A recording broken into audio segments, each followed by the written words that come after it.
здравствен дом во општина Илинден денеска беше пуштен во употреба од страна на градоначалникот Александар Георгиевски, а во присуство на представници од владата и на премиерот Христијан Мицкоски. Градоначалникот Георгиевски изјави дека Илинден не слави само нов објект, туку и исполнета обврска кон своите граѓани кои по половина век добија современ здравствен објект.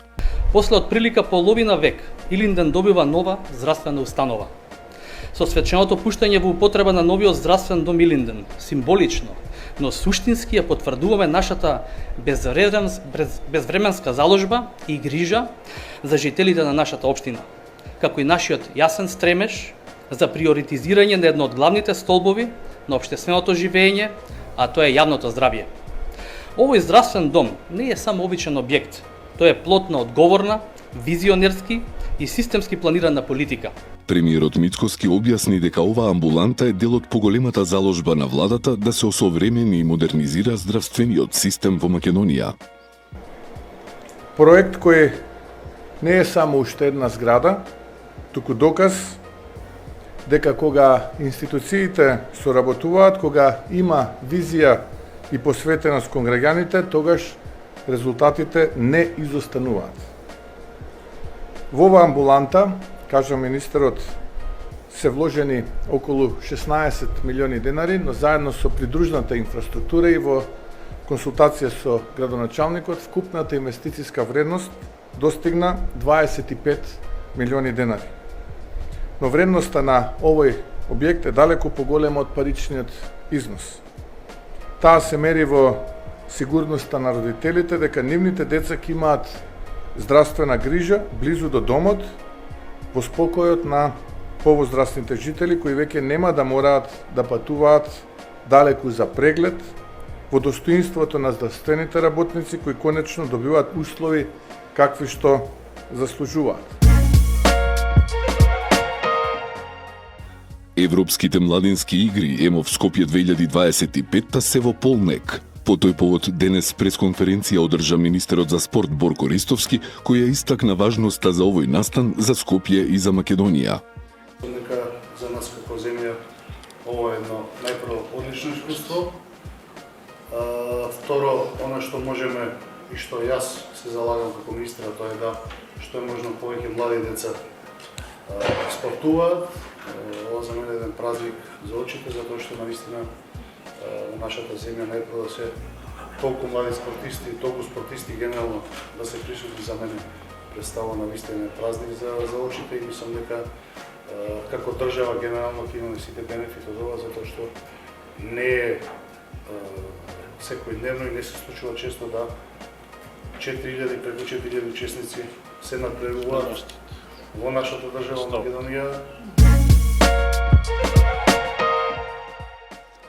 Градоначалникот Јакимовски ја посети салата Партизан, каде што се одржуваат Европските младински олимписки игри 2025. Салата е домаќин на надпреварите во џудо и стрелаштво во рамките на Европските олимписки младински игри, што неделава се одржуваат во Скопје. Организаторите од Европскиот и Македонскиот олимписки комитет изразиле искрена благодарност за поддршката и условите кои општината ги овозможи.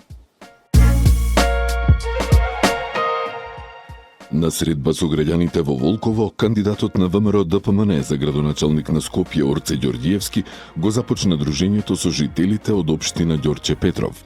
За мене е огромна чест да бидам меѓу народот, со луѓе кои веруваат, кои знаат да препознаат честна работа, искрена намера и вистинска посветеност, рече Ѓорѓиевски пред присутните.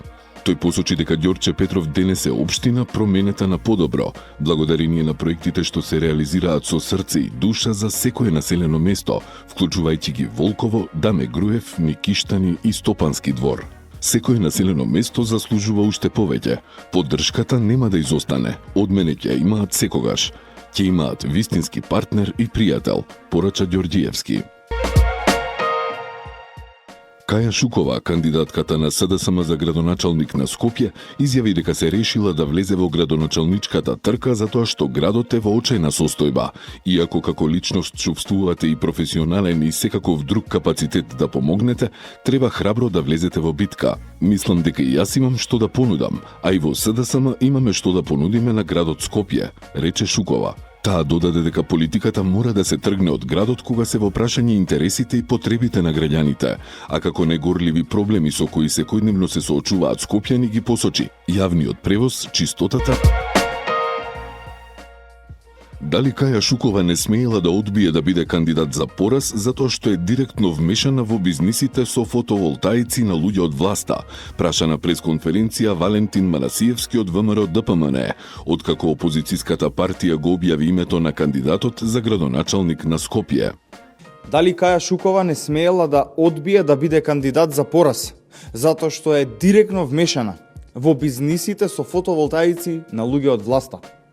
Дали Каја Шукова, како министер за животна средина, има дадено стотици позитивни мислења за поставување на фотоволтаични централи низ Македонија? И дали поголемиот дел од истите тие фотоволтаични централи се на луѓе блиски до СДС? Дали Каја Шукова е вмешана во давањето мислење за поставување на фотоволтаична централа на браќата на Венко Филипче и Зоран Заев во Дојран? Синоќа пред граѓаните на Газибаба својата кандидатура за втор мандат ја представи Бобан Стевковски од ВМРО ДПМН. Тој направи краток осврт на неговата досегашна работа и ги најави проектите кои ќе му бидат приоритет во следните 4 години. Инвестиравме и во животната средина, социјалната заштита, локалниот економски развој, културата и сите други области од општественото живење. Она што е изградено, секој еден реализиран проект го гледате вие, граѓаните. Во секоја населба, на секој еден агол има трага од нашата работа. Јас не сум градоначалник кој само зборува, туку човек што создава дела. А најмногу се гордеам со едно. Во ниту еден момент не заборавив кој ме избра и дека сум тука за да работам, а не за да владеам. Иницијативата Шанса за центар алармираше за хаотична и контроверзна градба што се изведува во срцето на Девармаало, во непосредна близина на детска градинка. Во објава на социјалните мрежи тие остро реагираат дека проектот се спроведува без почитување на соседското право, безбедносните стандарди, но и мирот на жителите и децата. Вака се гради во Девармаало, без усул за соседското право или безбедноста, спокојот на жителите или децата од градинката, напиша од Шанса за центар. Предходно од иницијативата реагира и на изградбата на паркинг просторот за 40 возила за трговскиот центар Буњаковец, со која се пофали градоначалникот на центар Горан Герасимовски. Супер е што општината од руиниран простор создава паркинг за граѓаните, но проблем е што само со асфалтирање на просторот се создава топлотен остров. Можеше да се копира примерот од зелените паркинзи во Капиштец што ја впиваат водата од поројни дождови и на нив растат тревки и не се создава топлотен остров на кој температурата може да достигне над 60 целзиусови степени, велат од Шанса за центар. Со порака за заедништво и решителност, Орце Ѓорѓиевски, кандидатот на ВМРО ДПМН за градоначалник на Скопје, ги собра на кафе своите партиски колеги, кандидати за скопските општини.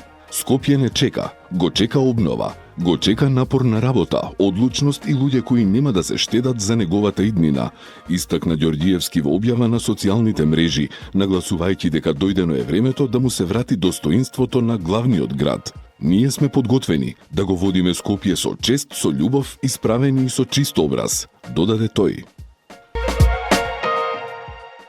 Со целосната реконструкција на водоводната мрежа на улица 2 во Долно Лисиче, аеродром ќе го решава повеќе деценискиот проблем со водоснабдувањето на жителите во овој дел од општината. Станува збор за клучна улица во должина од околу 1300 метри, со вкупно 109 приклучоци и можност за нови приклучувања на оваа мрежа, појасни од општината. Реконструкцијата опфаќа замена на старите и дотраени цевки со нови со поголем диаметар и поставување на нови 15 пожарни хидранти по должината на целата улица.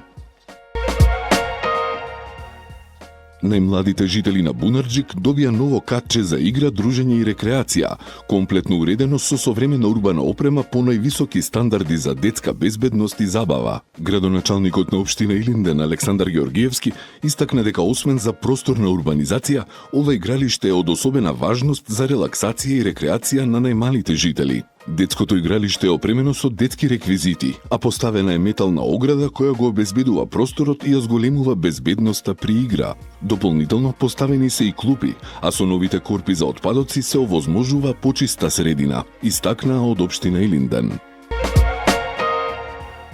Со нови бушотини за вода, општина Петровец го решава проблемот со водоснабдување во населените места. Во населеното место Сушица се избуши нова бушотина за вода со капацитет на проток на вода од 80.000 литри за 24 часа. Следува период за испитувањето на исправноста и квалитетот на водата, пошто водата од оваа бушотина ќе се приклучи кон постоечката водоводна мрежа. Веќе како што информира од општината, се започнати активности за правење на уште една бушотина, која би го решила проблемот со недостиг на вода во овој период од годината и во населените места Блаце, Бадар, Кожле и Тотинци. Со несмален интензитет уште од раните утрински часови се гаси во реонот на општините Македонски Брод, Радовиш, Берово и Желино. Уште од раните утрински часови припадници од првата пешадиска бригада во непосредна координација со ЦУК и другите вклучени субјекти действуваат во гаснење на пожарите од земја, информираат од армијата во објава на социјалните мрежи. Додаваат дека припадници на вториот пешадиски баталјон се ангажирани во гаснење на пожарите во општините Радовиш и Берово, а од првиот пешадиски баталјон се ангажирани во реонот на селото Локвица во Македонски Брод. Армијата активно учествуваше и во гаснењето на пожарите во Скопско. Со многу насмевки и радост, вчера замина првата група спортски таленти од општина Киселавода на бесплатно летување во Охрид. Од општината известија дека тие ќе се дружат и ќе спортуваат една седмица под менторство на нивните тренери. Во август пак на бесплатно летување ќе патуваат и останатите ученици од основните училишта во Киселавода.